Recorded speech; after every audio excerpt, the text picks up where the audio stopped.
What if I told you that December might be the best month to visit some of America's most beautiful national parks? From tropical beaches to active volcanoes to wildlife-filled wetlands, I'm going to show you the top parks you don't want to miss this winter.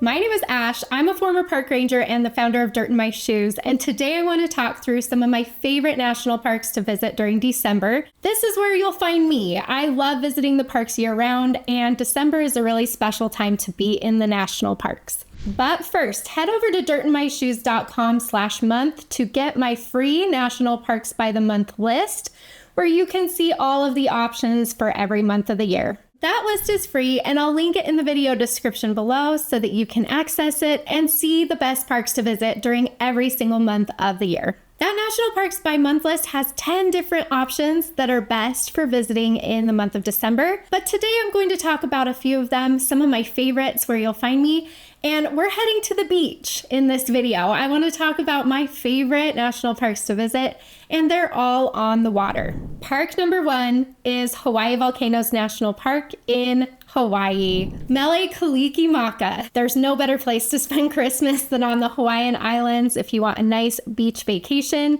and also to visit a couple of national parks actually. So let's talk about Hawaii Volcanoes first.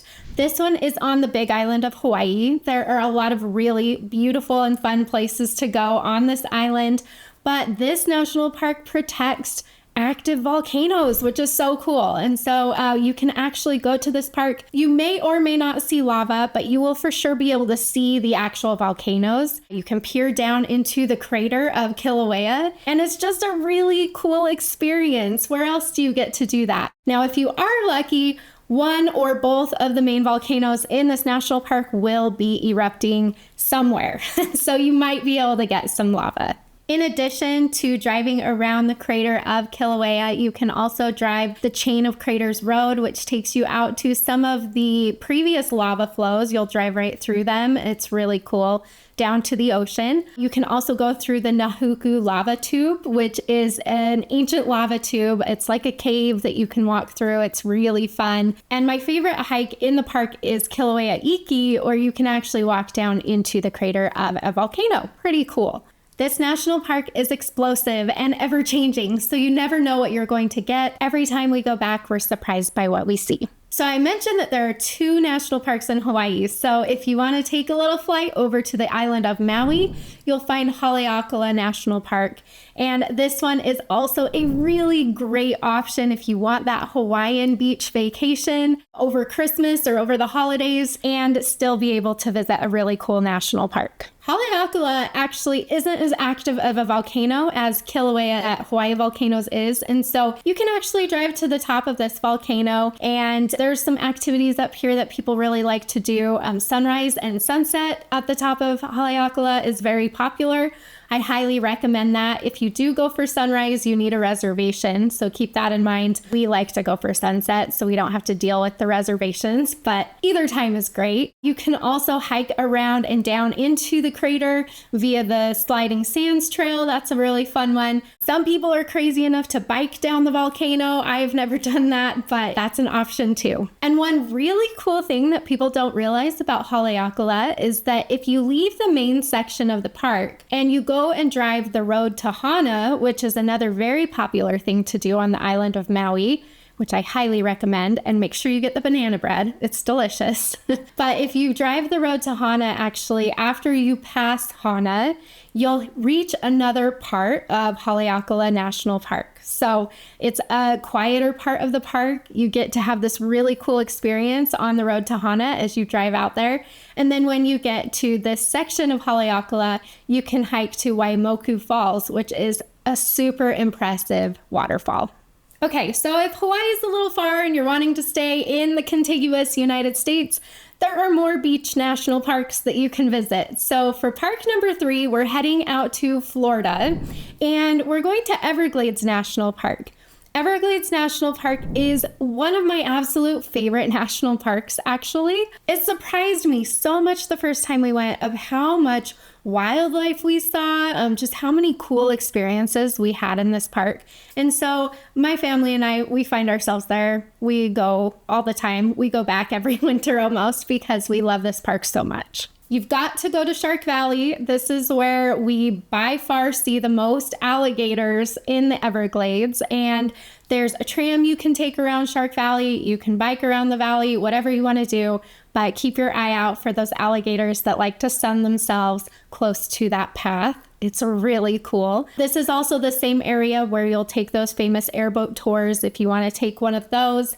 We also love driving down to the Flamingo Marina because you can see manatees in that marina, and you'll see a lot of birds, a lot of ponds along the way where you'll see those beautiful Florida birds that you can watch. And bird watching is super popular in this park.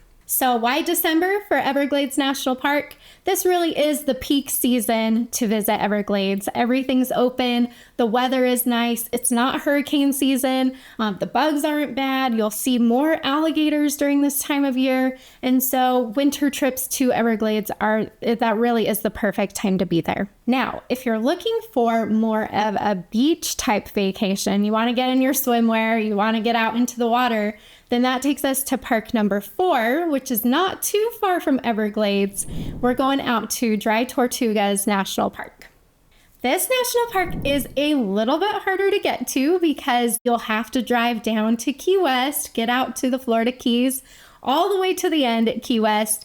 And then from there, you'll either need to take a boat or a plane to get out to Dry Tortugas out there in the middle of the ocean. Dry Tortugas will absolutely blow you away. It is one of the coolest national parks in the national park system. So it takes a little bit of time, takes a little bit of money. It's a little bit harder to get out here, but it's absolutely worth it. You can explore Fort Jefferson, which is an incredibly impressive fort right out there in the middle of the ocean. You can walk around the fort. You can see all the big cannons. You can do the Junior Ranger program. There are also some great snorkeling spots out here. And so if you want to get into the water, you want to hang out on a beach, you want to, see the creatures in this area, then that's definitely possible as well. So Dry Tortugas is really cool. And then if you want to spend a few more days in the Florida Keys, Key West is awesome. I mean, it's 5 o'clock somewhere all the time there.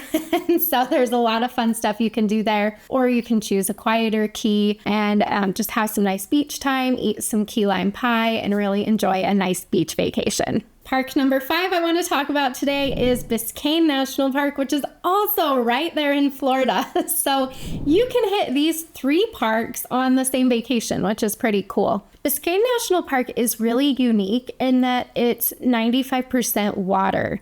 And so there's not a lot you can do on land. You really do need to sign up for some type of tour to better see Biscayne and what it protects and what it's about. And so we really like, as a first-time visitor, the boat tour that takes you out to Boca Chica Lighthouse. That's a beautiful area and a really nice boat tour. You can get out and tour the lighthouse and see some of Biscayne National Park. Something that's really cool you can do if you have older kids or if you're not bringing kids at all is you can take a boat tour to go out into the water and snorkel or scuba dive to some shipwrecks. There's shipwrecks in this park that you can explore, and that's a really cool experience that you could add to your bucket list as well. What's nice about this park is it's actually really easy to get to from Everglades. They're only about half an hour apart.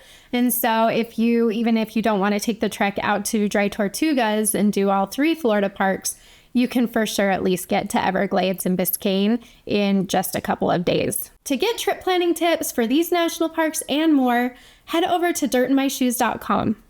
You can choose your park and I will help walk you through all of the trip planning information you need and how to get there, how many days to spend, when's the best time, things to do. All of that is here on dirtandmyshoes.com. And don't forget to sign up for your free National Parks by the Month list at dirtandmyshoes.com/month so that you can plan national park adventures for any month of the year. Thanks for watching. Subscribe if this was helpful. I have more videos coming for all of these national parks, and we'll see you out on the trail.